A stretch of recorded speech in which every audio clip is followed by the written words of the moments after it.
Well, earlier this month, the UK government banned the use of puberty blockers to treat children suffering from gender dysphoria. Health Minister Wes Streeting announced the ban after numerous medical reviews found there was zero evidence that puberty blockers were safe for kids. After thoroughly examining all the available evidence, they have concluded that prescribing puberty blockers to children for the purposes of gender dysphoria in the current prescribing environment represents, and I quote, an unacceptable safety risk. Now, the news was bittersweet for Australian parents like Tez, who says she lost her daughter to transgender ideology.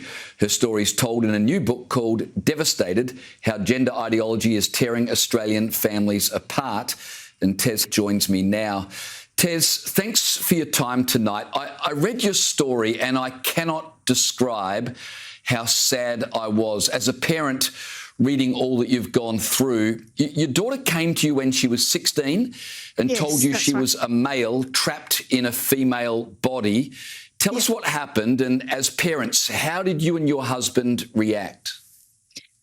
So in typical sort of teenage fashion, she made the announcement while I was cooking dinner, so in, middle of peak hour kind of thing. We'd had a big year. There'd been a lot of lead up to this. But yeah, 2016, you've got to understand that there wasn't a lot around for people to research. There'd been some sort of, she had a friend who was transitioning who she was actually going out with. So I'd heard the term, but I genuinely thought at the time that it meant intersex. So she came out and she said, I'm a male trapped in a female body. And so I thought that she meant that she had, like a sexual dysfunction disorder or something. So, I sort of said to her, well, how can you be trapped, in a female body? You're a woman. You've gone through puberty. You're 16.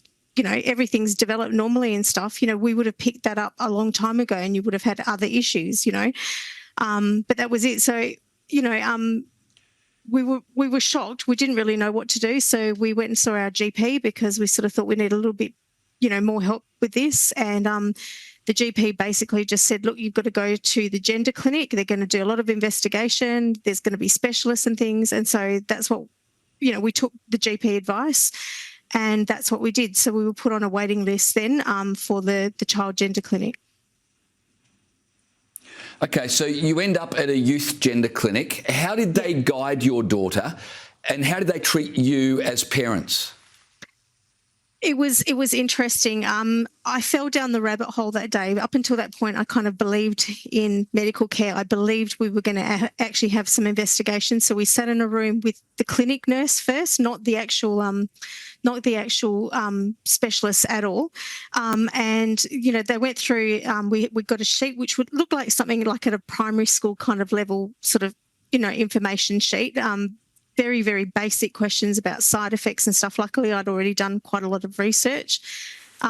We were sitting there, and you've got to understand the stress of having your child that you're trying to keep on side with this, and because there'd been already so much information about as parental estrangement and things. So you're trying to keep this child on side, and the nurse comes out, says all this stuff, and then says, "Oh, so what do you think about if we start you on puberty blockers today?" And I sat there thinking, what do you mean? You're the clinic nurse, How are you, aren't we supposed to be saying, oh, yes, you can see them later, but, if you're in agreement, we can sort of start you on today. And so, it's a bit of a tough situation sitting there sort of thinking, how am I going to answer this without getting my daughter on side? So I just sort of said, look, we have concerns. We cook and do everything from scratch. We're sort of more into natural sort of health,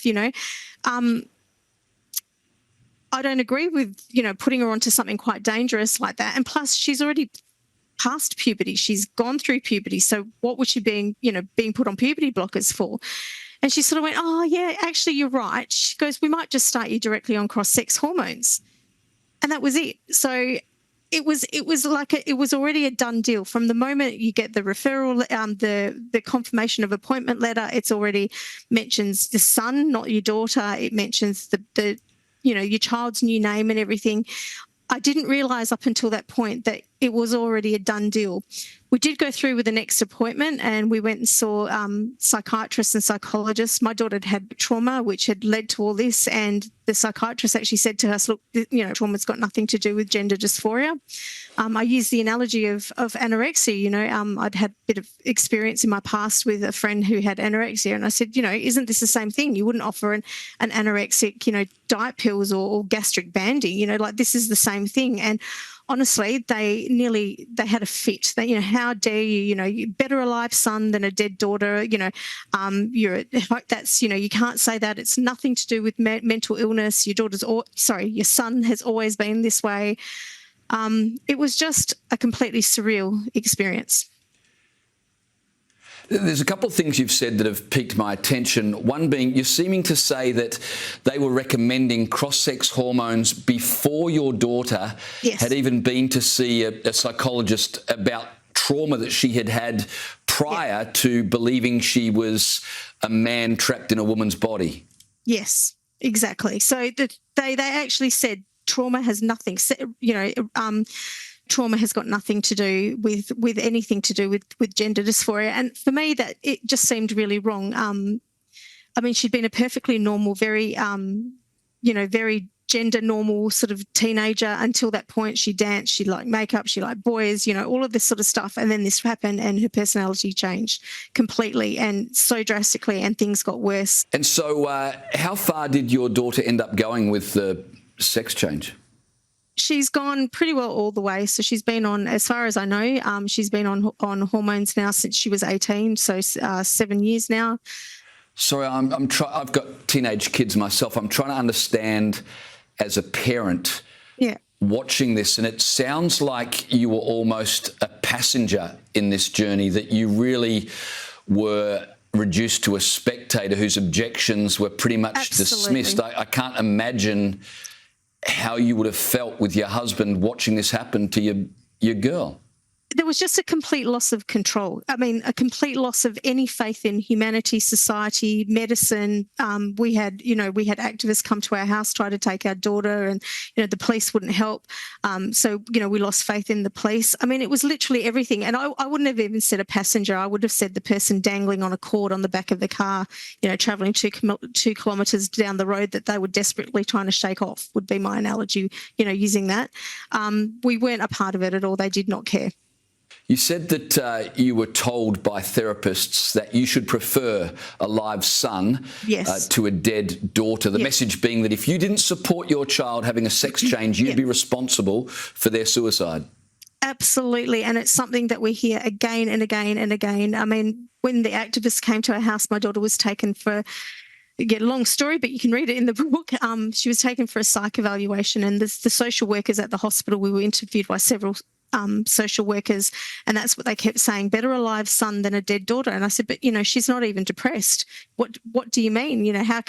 Why are you sort of saying that? She needs a trauma therapy, definitely, to help her move on. But jumping and doing this is not going to help her. It's just kind of covering it up. It was actually enabling her to hide in plain sight, which is not healthy for anyone.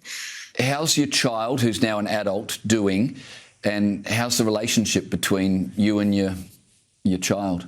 She cut off ties. It's coming up 5 years. When we found out through her GoFundMe page, since she transitioned and the trans community here helped her to run away and stuff, she only called out when she actually needed help. And of course, when she got kicked out of accommodation, or, something had happened and she needed assistance, she'd call me. The rest of the time, it was just basically no contact.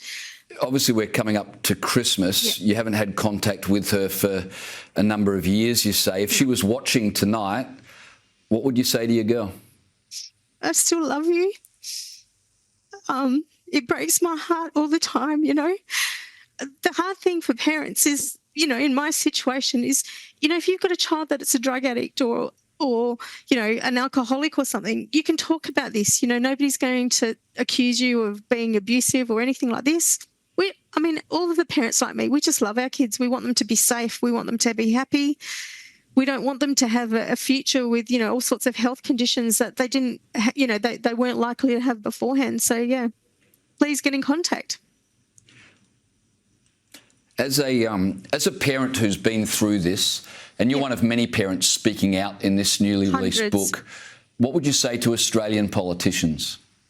Look, we need an inquiry. We were so excited about, the CAST review coming out and things like that, but it's been completely ignored, which it shouldn't have been. But we need an independent inquiry. And there's so much capture within the medical system, within the court system and everything. I don't know how that would even happen in Australia, because everyone is completely biased against, for transitioning. So I don't know how that would happen, but we need an inquiry. The book is called Devastated, How Gender Ideology is Tearing Australian Families Apart. People can get it from binary.org.au website, and it's being released on Amazon shortly. Tess, thanks for speaking out tonight. I really appreciate your time and certainly wish you and all of your family the very best for Christmas. Thank you. I really appreciate the opportunity. We've been, screaming into a void for so long.